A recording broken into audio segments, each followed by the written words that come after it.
And at this time, I will hand it over to Janet. Thank you.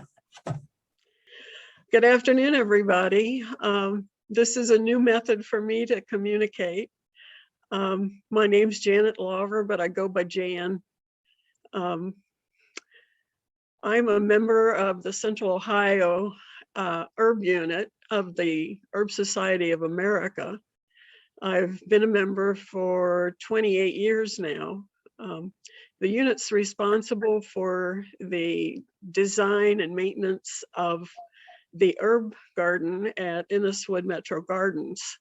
When I started learning about herbs, I became program coordinator there at Inniswood. Before that, my interest, or I probably should say just my contact with herbs, was basically what you get from the grocery store in the containers. I had very few fresh herbs that I used.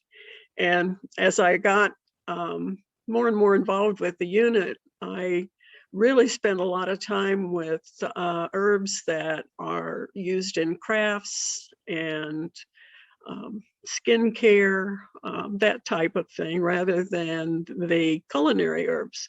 That's something that I've picked up bits and pieces as I've gone along. So I don't consider myself an expert, but I'm willing to share what I do know.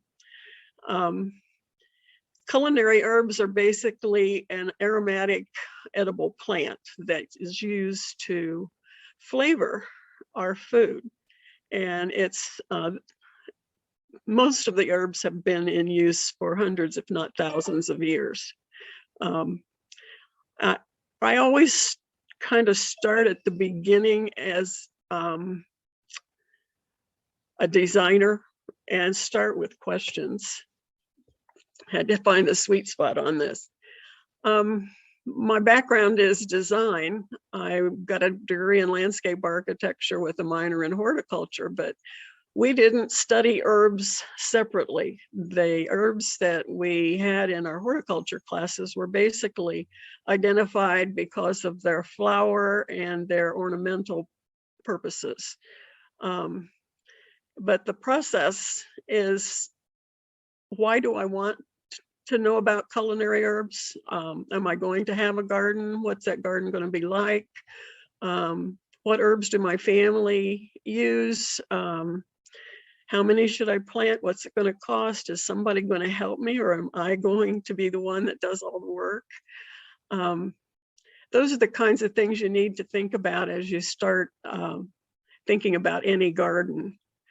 But specifically, we're looking at the culinary aspect of gardens. So gardens can be part of any kind of a landscape. The herbs, I mean, can be any part of a garden. A lot of people just add the herbs to their garden beds, or they grow them in the vegetable garden, because a lot of the herbs pair up with vegetables they're growing, and often they help maintain pests. They chase them away, or they actually increase the health and vitality of the vegetables that are growing there. Basil and tomatoes, the ones that come to mind, they both help each other. So you might want to use that for your garden design. More and more people are using their patios and walks, and are using containers to put their herbs in, mostly because we've got small patios, or we've got balconies. We don't always have the space to have a big garden. Or if we do, we might want to put something in like this that's formal and is a little bit more elaborate, a lot more time consuming, a lot more cost. But whatever you use, you need to make that choice for yourself. And one of the things that I think people don't realize when they start an herb garden, especially if it's all herbs, that herbs are mostly grown for their leaves. We recommend that you prune back so that you don't have flowers, or that you leave a certain number of flowers for pollination or for the development of seeds on the plants that do have seed uses for culinary. So this next slide I put in to show you some of the plants that are actually useful to add color to the culinary garden. The flowers that are edible make nice plants to add. The nasturtium, which is the one right here in the large, but the edible flowers can add a lot of flavor to your salads and color to your plate as well as to your garden. The upper right corner is Caladiums, and that is a medicinal herb. And it's not coming to me, but anyway, it's a medicinal herb that they use the flowers for rubs and various other things. And it has a nice color. We use that in our garden at Inniswood to add color. We also have some of the nasturtiums to add color. The one on the right is actually Tagetes lutea. It's a Mexican tarragon, and the flowers and the leaves are both edible. And I put that in to show you that even some of the herbs can be colorful as well. Other choices that or decisions that you need to make when you're thinking about your garden is how close you can get your herb garden to your kitchen. If it's not handy to you to get your snips of this or that as you're fixing a meal, you're not as likely to use it. If it's way out where you've got your vegetable garden, you might use those plants that you put there as what I consider production plants. They're where you would get your basil, where you had 4 or maybe 5 plants that you could take major cutting on them in a succession so that they had a chance to get back. If you're making a lot of pesto, you're going to have 2 or 3 cups of leaves, and that means that plant, if you don't have enough plants, that plant is going to be at least a half smaller than it was when you started, and it's going to be under stress. So what you use and how you decide you're going to use your garden makes a difference in the number of plants that you actually want to put in. So you want something that's close to the back, well, close to your kitchen. My kitchen is in the front of my house, so my culinary herbs are on the front walk and landscape. So they're very pretty and can be a nice collection, even though they are in the front and are seen by people as they visit. But you could have a small container or a container of one plant that you use for small amounts, and then have production herbs in a vegetable garden, and that would make a nice combination if you're really into the preservation of herbs for the winter use as well as your summer use.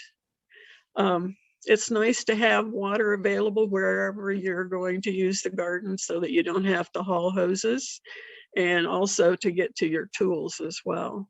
It just makes gardening easier if you plan ahead on where you're going to have all of your accessories that you need to garden. This is a list of the herbs we're going to talk about. I threw in a couple extra. I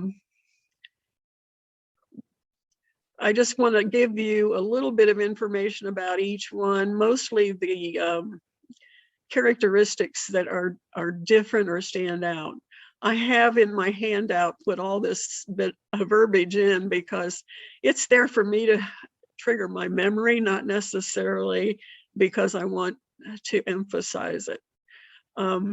As you can see from the picture, this is basil. It's got, well, on each of them, I put up the Latin name, the genus and the species. I didn't try to add any cultivars. There's many cultivars of all the different herbs that are available. It's kind of up to you to find the ones that you like the best, that work the best for you. We have some that we have used in the garden at Inniswood that we might recommend, but I'm not going to do that today. I'll let that for another time. Basil's a part of the mint family, and it's an annual. Its characteristic is that it does not grow well if it's not in warm soil. So you don't want to plant your basil till after the soil is warmed, especially after the first frost. You don't want to give it a shock because it takes a lot longer to come back. And if you wait a week or two and put it in the warmer weather, it's going to grow much quicker than you would have if you tried to put it out when it was a little cold. And the seeds won't germinate if they're not a certain temperature, so they need to be warm. It needs to have full sun, but as you go along, you're going to realize most herbs, especially culinary herbs, need to have full sun. They are, that's about six hours of sun a day. Some of them need early day sun and then like some shade for protection in the afternoon. But the ones that are shade are a little more on the medicinal side rather than the culinary side. Mildew needs to be mildew. I read the mildew, and that's what I have to talk about. The basil is susceptible to different mildews, and one of the things you can do to help protect it is to space them so that there's some air movement between plants. Basil also needs to have moisture, and even moist soil. One that drains well, but that retains moisture, and it probably needs to be watered every day unless you have heavy rain and they're planted in the ground. Otherwise, in containers, they have to be watered frequently. On really hot days, I've had to water them twice a day.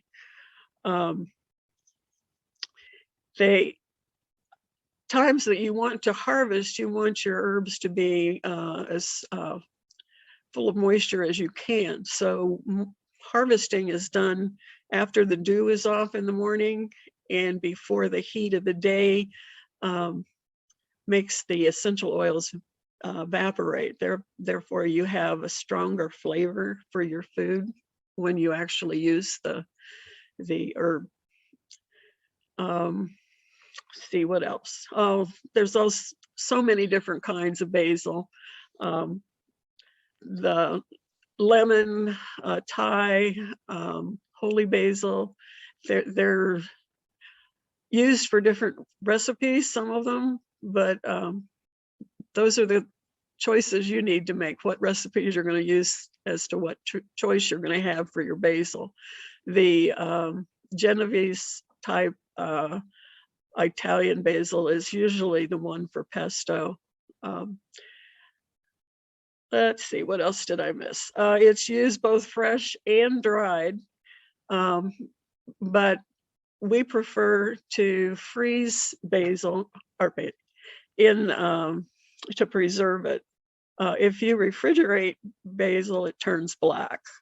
So it has special requirements for handling in order to keep it useful.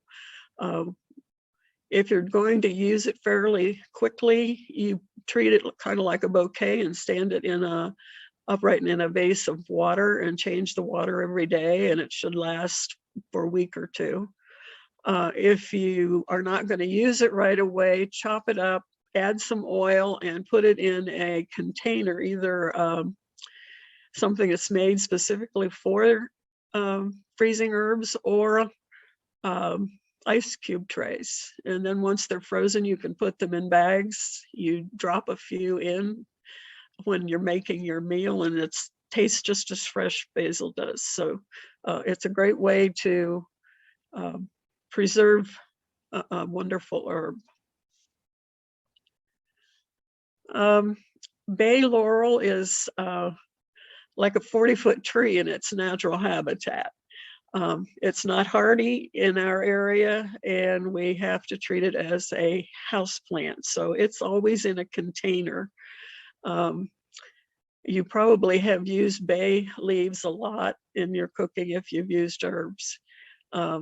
It's always left whole, and it's put in at the beginning of a dish and allowed to cook until the dish is finished. It's doesn't lose its flavor. It actually enhances it. One of the things you can do to help it release the flavor is to rub the leaves a little before you put them in the pan. They dry on the stem and are easy to maintain. Part of the problem on the expense with them is the fact that they take forever to propagate. You have to propagate them by cuttings. And so they're a little more expensive. They're an herb you want to have available, but you also want to be able to maintain it at a reasonable size. We have a lot of container plants in the herb garden at Inniswood, and they are pretty substantial. They have gotten to the point where we have to have a lift move them back to the greenhouse every winter.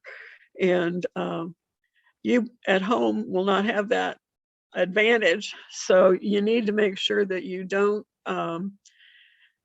continue to let it get bigger past a size that you can handle. And one of the things we do every year to maintain the sizes that we have is to root prune the plant. And you can move them up. You start with a smaller plant, and you can move them up in size of pot until they reach that size that you want to maintain. Then you want to root prune it and add some new soil, and continue to do that late winter every year, and you'll maintain the size of the plant in a good, healthy condition. Since it is sensitive to the sun, you need to make sure that you acclimate it to the sun when you bring it out after the winter. It can get sunburnt. It's also susceptible to scale, but you can maintain that either with horticultural oils or using alcohol on a cotton bud and wiping it off the leaves. Chervil is a really delicate herb. It's kind of like, and I don't know if I mentioned it when we were talking about basil, but basil and chervil and parsley and a lot of the herbs where you use the leaves, and the leaves are on the delicate side, you want to add those at the end of the cooking cycle because they flavor is heated out when you put them in early. The herbs that you can put in at the beginning of a dish is basically the heavy woodier ones that have strong fragrance in their leaves. The rosemary and thyme and let's see, the winter savory is another one. But you need to adjust when you put them in the cooking based on what the leaves are like. Chervil is used mostly fresh, but it can be dried. It's a main ingredient in one of the French herb blends. Fine Herbs is the name of that one, and it's actually equal amounts of the chervil, the tarragon, parsley, and chives, and it's also part of the, and I think I added that the Béarnaise sauce that many people like. I'm not that much of a cook, so I've never made it. One of the things that it does is it bolts, and you want to plant successions of seeds, like every 3 to 4 weeks. You might want to put in another sowing of the seeds so that you have fresh leaves all summer long. Chives I really have used chives probably more than a lot of things that my family's not very adventurous in their cooking, so I have not done a lot of experimenting, but I have used chives and omelets a lot and on salads and that kind of thing. They're this grassy looking plant. The leaves are long cylinders. They're only about 8 to 10 inches, maybe 12 tall. But the leaves and the globe-shaped flowers are all edible. Flowers run from pink to lavender, and I use mine to make herbal vinegars. I put the flowers in the vinegar, and I put the picture down below so that I remember to tell you that. If you have cut too many of them, you can refrigerate them for a week in a plastic bag. If you don't use them, put the plastic bag in the freezer and they will be fresh to use when you need them.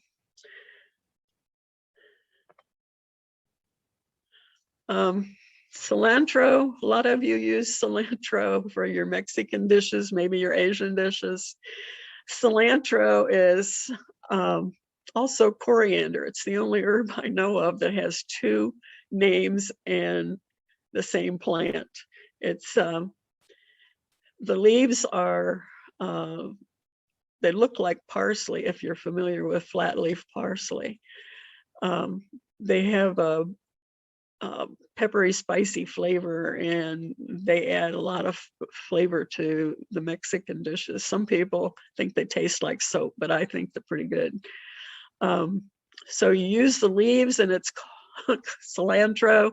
If you dry the seeds and use those in Middle Eastern dishes, it's coriander. The coriander is also used to make pickles. It's just a all-around good plant. Dill is another one. You use the seeds and the leaves. It has a nice, well, I don't need to describe dill. I think we all either have had a dill pickle or something with dill in it. It has real feathery looking leaves, and it's easy to grow. It needs to be sown in successions again because the leaves, it tends to bolt too, and by bolting I mean it turns to flower and then it develops seeds, and it does it in heat and so fast that you really don't know it's going to happen before it does. And if you want to have fresh leaves to use continuously, you need to have new plants coming on.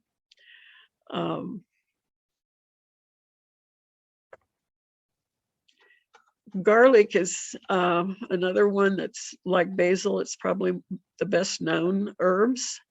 There's two kinds. There's hardneck and softneck. And what we usually use and get from the grocery store is the softneck. The hardneck has a stem in the middle and has no corms or cloves in the center of the bulb. And the softneck has the circuit, the cloves on the outside, as well as a number of smaller cloves on the inside to use.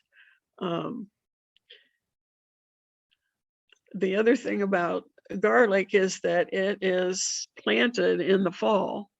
And if you want to add garlic to your garden, you probably should be ordering your seed cloves now, because they tend to sell out or get short supply by the time we remember to plant them.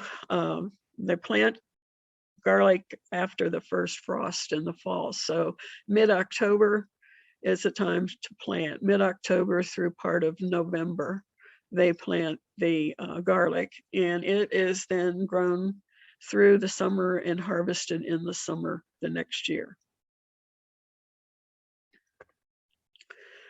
Lavender is one I stuck in just because I had some lavender shortbread cookies, and it reminded me that it's also becoming popular as a culinary herb. Most of us have used it as a fragrance and potpourri or something like that, but it once was very popular in the culinary area. So I've used it to make a flavored lemonade and to make shortbread, but I haven't tried some of the other, but I'm sure I'm going to try it eventually.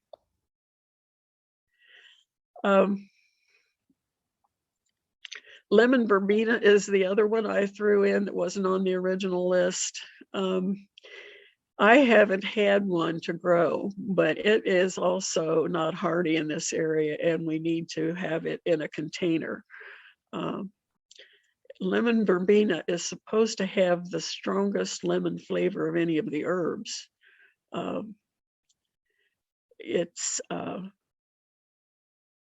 used in both savory and sweet dishes, and it needs to be grown in a container. It's only hardy to a zone 8.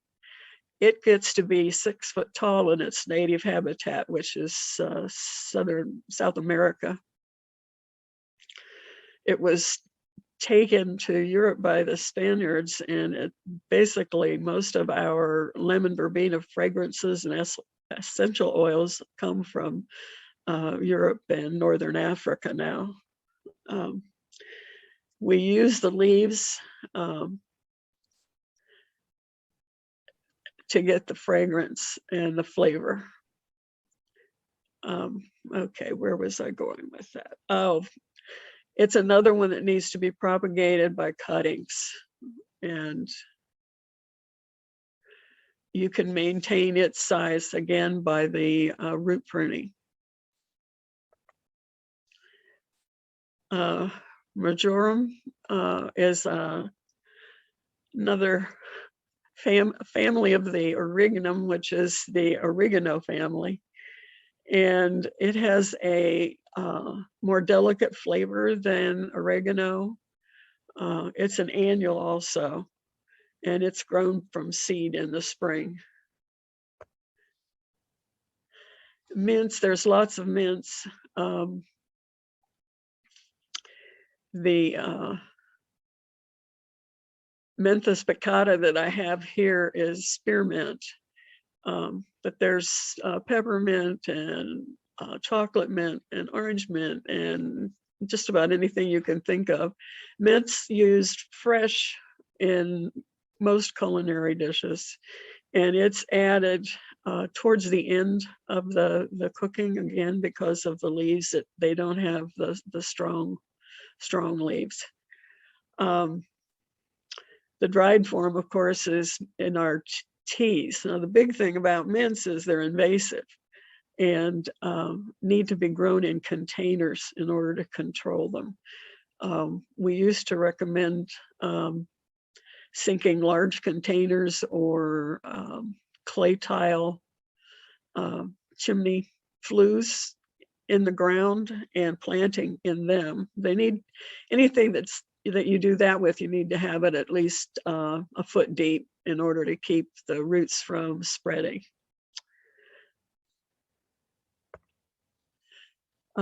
Oregano is what I consider a subshrub or a woody perennial. I think everybody's familiar with it, with pizzas and Italian dishes flavored with the oregano. There's several different kinds, and this is one of you have to taste test the leaves in order to know that you've got the fragrance or the flavor that you're actually looking for, because they kind of cross-pollinate and they don't always come through to the flavor you expect. Each one of those, I've got listed that there's an Italian and Rique oregano. Mexico has its own oregano. They're all different species. They're not all the same plant. Some of them are the same genus, but not necessarily the same species. So some are stronger than others, and you just have to kind of test to find out which one you're buying. Parsley, the recommended form for culinary is the flat leaf, or what we call Italian. There's also a Chinese or Japanese parsley that parsley is called for in a lot of dishes around the world. Mediterranean dishes that I've looked up, some of them have it as well. It's an easy herb to grow, but it's a biennial. And a biennial means that it has foliage the first year, and the second year it flowers. So you need to plant it every year to make sure that you have some and that you have the foliage that you need for your dishes. It does take light shade, which a lot of the plants don't. See, is there anything else? I think that's the main thing. It needs good drainage, and that's typical of all plants. Very few do well with too much moisture in the soil. In a minute, we'll talk about changing the soil a little. Rosemary is not hardy in this area. That may be changing. Since we are now designated a zone 6 instead of a zone 5 like we have been, it's a possibility that you could grow either, I think it's Tuscan blue or ARP. ARP is the cultivar that I'm familiar with, and I would try it in a protected spot to see if it actually grew in the ground. They need especially good drainage because they're a Mediterranean plant, and they have different kinds of drainage and soil than what we have with our heavy clay. But it's grown as an annual if you get one. Okay, let's start over.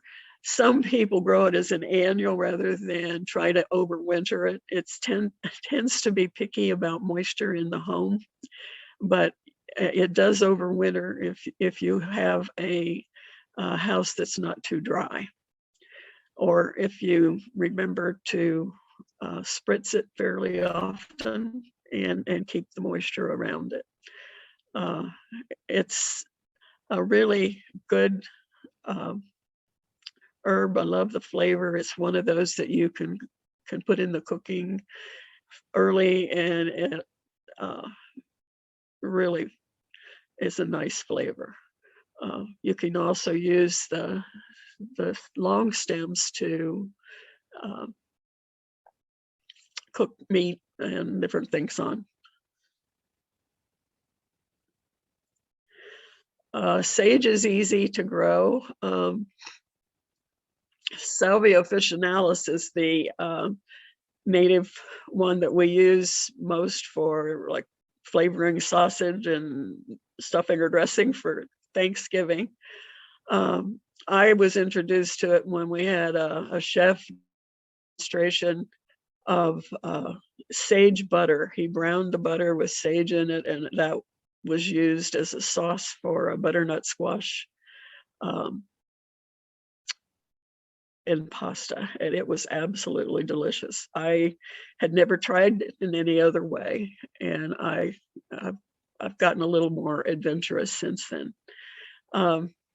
It needs to be cut back in the spring to keep its shape. Can be grown by seed or cuttings in the spring or summer. The next one, I threw in some extra sage. The many sages that are ornamental have various colored leaves, and they have variegation, some stronger purple than what is in the variegated one there. But also we have some sages that are considered more ornamental, pineapple sage, and I know Marty's here. She's always looking for pineapple sage.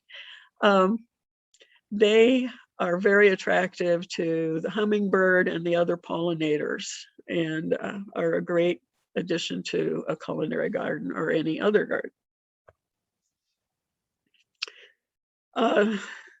Summer savory. There are two savories. One summer savory, and that's, I can't even begin to pronounce the first word. Hortensis is the specific species. It's a delicate plant. It's an annual. It's has a lighter, more delicate flavor. It's grown from seed, and the leaves are harvested in the summer and used then. You can dry it as well. Winter savory is has a little more structure to it. It's woody, perennial, or a subshrub.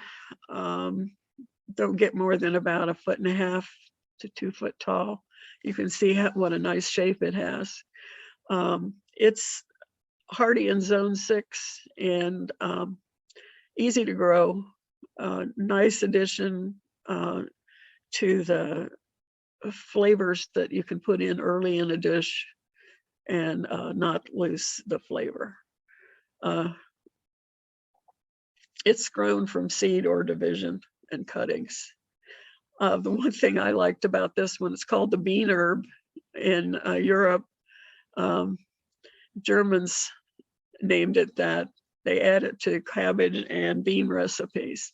Some of you probably are familiar with the epazote that we have from Mexico. It's an herb that they add to the beans to keep the flagellants out as well. Tarragon is one of the plants that needs to be grown from cuttings to get the correct flavor. There's several different tarragons. One's French, one's Russian, and then there's a Mexican tarragon. That isn't even the same genus, I believe.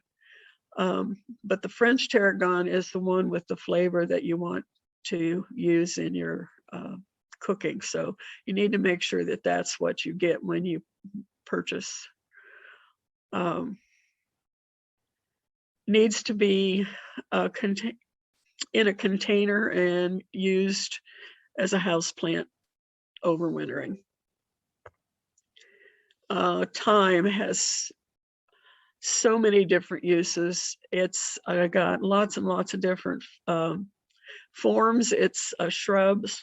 It forms mats on the ground that aren't more than 3 or 4 inches tall. Some of them, they have lots of different color, from white through pinks to lavender. I've got a picture in the next slide that shows the color. Even the leaves have some variation in the color. It has a great flavor and aroma that it adds to dishes. It's one of those that can also be put in early and to flavor it. It's also easy to dry. You can sow seed in the spring, but most of us just purchase and use the different cultivars that are available. As you can see, there's lots of different color. Okay, going to get into some of the growing. That's the end of the different herbs I'm going to share, but I put this soil picture in to remind people that you need to prepare the bed before you plant, and herbs generally do well in our soil except for drainage, and we need to adjust the soil with some humus and put in some compost.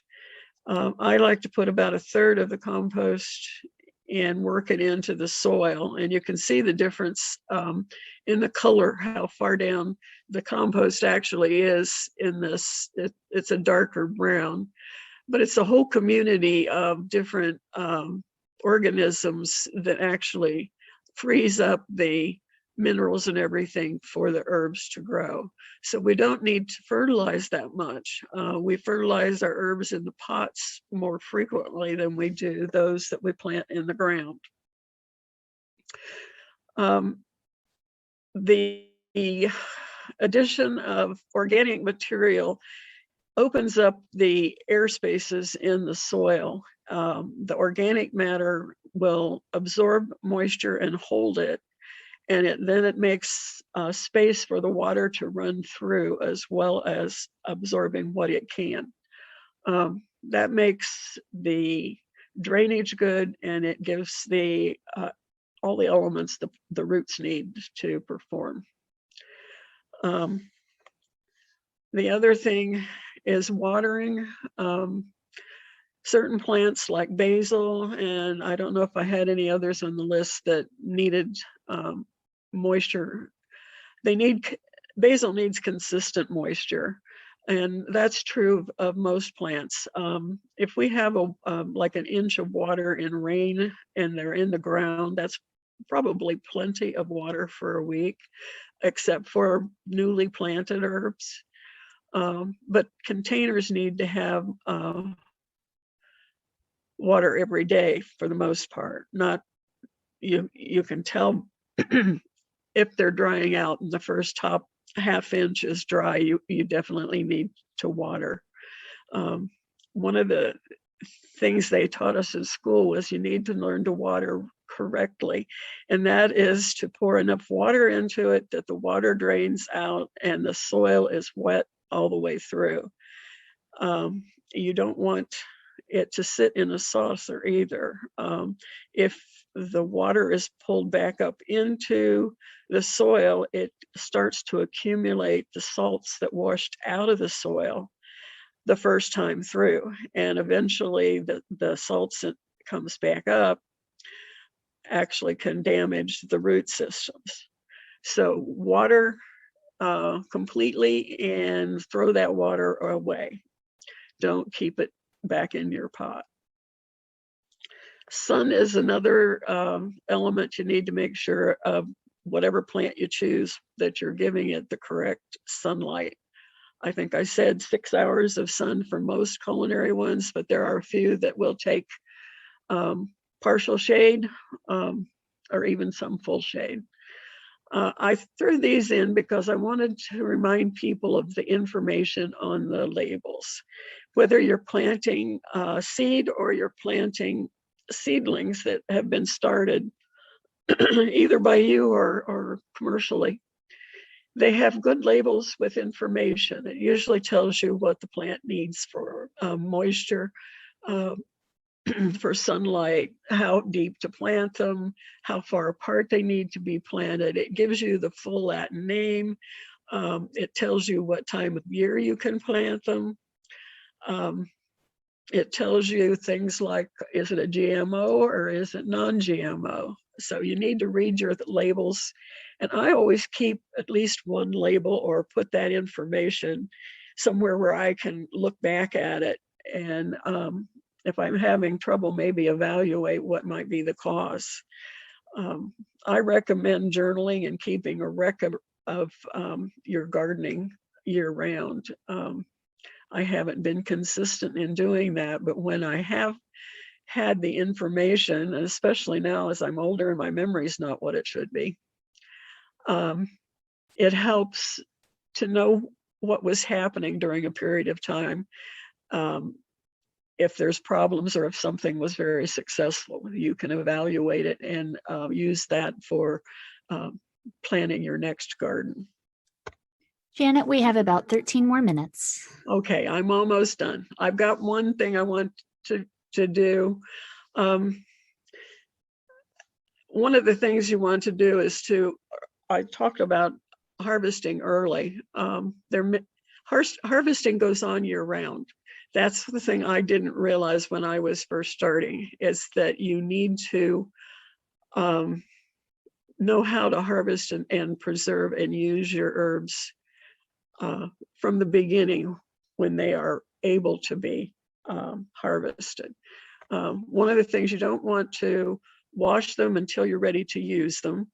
And you want to make sure that if you wash them and have to preserve them in the refrigerator, take paper towels and make them as dry as you can, and then wrap them in a paper towel and put them in a plastic bag in a refrigerator. Now that's good for everything except basil and others if you want to grow, to keep them. The bottom image is how you should store your basil once you harvest it. You make the stems long enough that you can put them down in a container.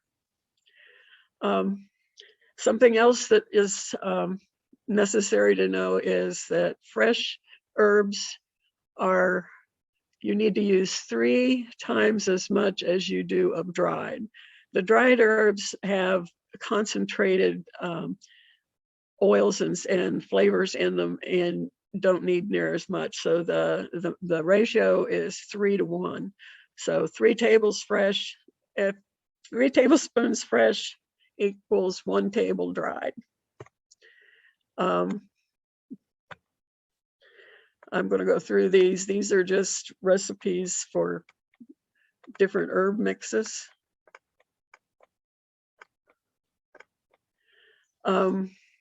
Preserving herbs. I'm going to go down from the top. It's not the way they're listed. The oil and vinegar. Oil, you can flavor oil and then use it, but you can't keep it longer than a week. Vinegar is a preservative, so you can make flavored vinegars that will last a couple of months. The next picture shows stems wrapped and hanging for drying. If you're going to dry, you need to have it in a darker area with lower humidity. I think the highest humidity is supposed to be like 60%. The next picture shows pesto ready to freeze. It's basically what you're making when you put the oil in the basil and freeze them into cubes. But freezing herbs, any of the leaf herbs, can be done that way and then used like fresh. The bottom picture is to remind people that you need to keep your dried herbs dry and keep them in a darker area, and you need to identify them and identify the date you put them down so that you know how old they are. Now, this last is a video I want to show. It's from Bonnie Plants, and it shows how to prune.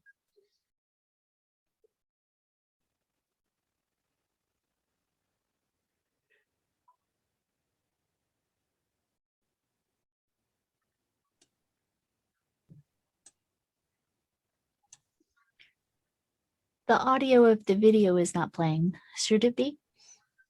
You can't see it? No, we can see it, but we can't hear it. Oh.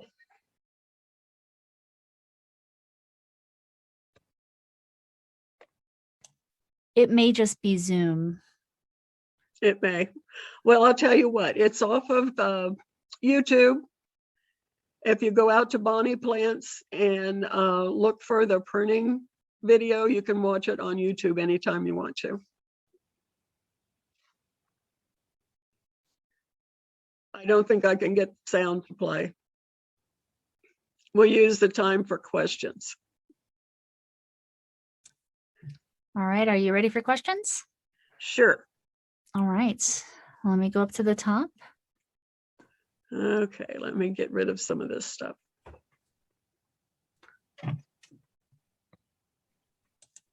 And I'm going to stop sharing your screen.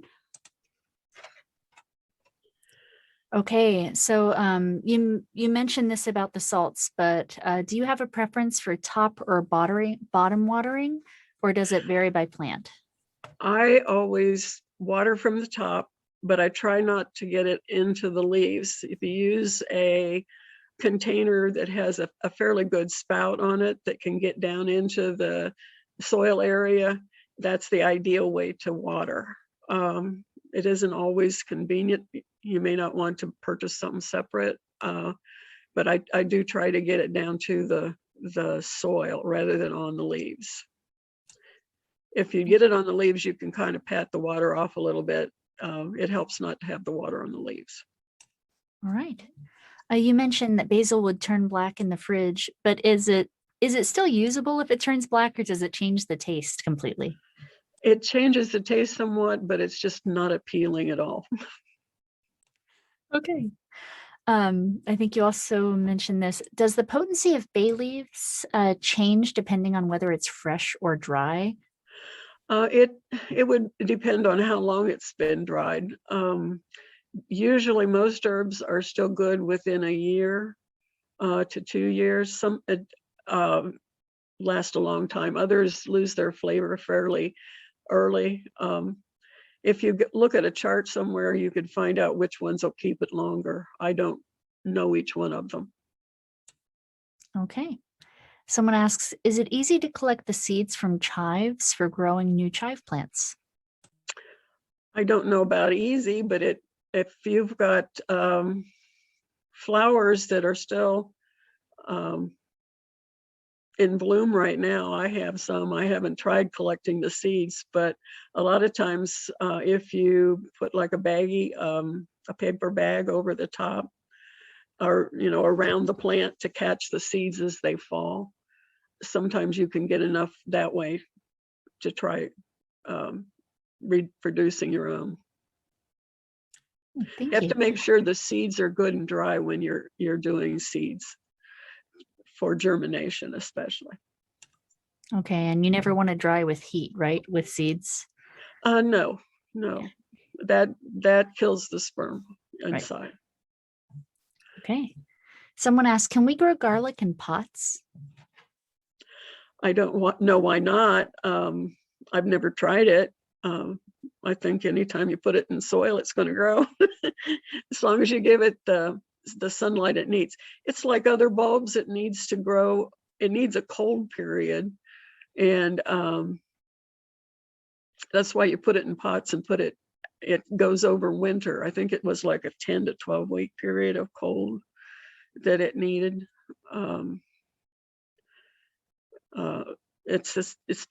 Would be kind of like doing tulips or something like that. We plant those in the fall and then put them in a cool area so they get a cold period, and then bring them out to force them. But if you don't force them, bring them in and force them, they're going to bloom just like you would if you put them in the soil. Okay, thank you. And you did mention that mint was invasive, but are all mint family members invasive when grown in the ground? Some more than others. It usually identifies whether they're really bad. There's a big mint family. That's another thing that I did, until I really got into it, I didn't realize how many different families of plant material there are that herbs are part of. All the different families have some, maybe it's only 2 or 3, but they almost all have an herb within the family, the plant family. Roses are one of them. That was one I never thought. The compositae families, they have so many subfamilies. It's amazing. Okay. But each species or genus in a family has its own characteristics, and the species can vary even though they're the same genus. So it depends on each specific one. That's why we love Latin names. So that is it for the chat list. So everybody, please feel free to put your questions in chat. I have a list myself. So are there any herbs that you would not recommend for in-house use? Like it's the wintertime and you want fresh herbs, so you're growing them in pots. I think some are more difficult to grow. And I've done articles on it, but I can't tell you which ones are the better ones. But actually the basil and dill, parsley, you probably could do oregano. The bigger shrubs are the ones that are difficult to grow. They're more sensitive to the moisture in the air. I think that's probably the problem with most of it, is the difference in sunlight and the difference in the humidity. My house is just way too dry. I was able to overwinter one rosemary that was a really big shrub that was in good health, but otherwise all of them eventually have gotten too dry. They're lovely to have because they bloom usually in February to March, and they've got a pretty purple flower, the rosemary does, as well as the scent that you get to have them in the house. Hey, thank you. And do you have any recommendations? So if you have a container garden outside, like on your porch, and you've got herbs, how do you start to transition them inside? Because you always hear about hardening them off, but how do you bring them inside? Well, inside is not as hard as taking them outside. Our homes usually in the fall aren't that hot. We may not even have the heat on all the time. The problem is the moisture. And if you get them in indirect sunlight, they seem to thrive okay. There's some many little mini greenhouses now. I guess that's light and growing systems that can sit in the kitchen are amazing to me. I've had a lot of different things. I've actually had a system set up in the basement where I was producing my own plants for my market garden, but everything grew well there because I had the right light and I had the right moisture and everything. But when you come upstairs, it changes completely. The problem with bringing them in is that you bring little critters with it. And you have to be careful that you're not bringing in insects that will thrive and then go to your other house plants that you might have in the house. So anytime you have I know a lot of people take their house plants out as well. You need to make sure that you clean them good and that the pot is also not bringing something with it too. So. Okay, thank you. So at this time, so I'm looking through the chats. I don't see any other questions. So last call for that, or feel free to unmute yourself since we are at the end. But Janet, this was very informative. And I got to tell you, so we have the seed library at the Westerville Library, and herbs are the #1 item that everybody wants. So It seems like everybody's growing them now. right.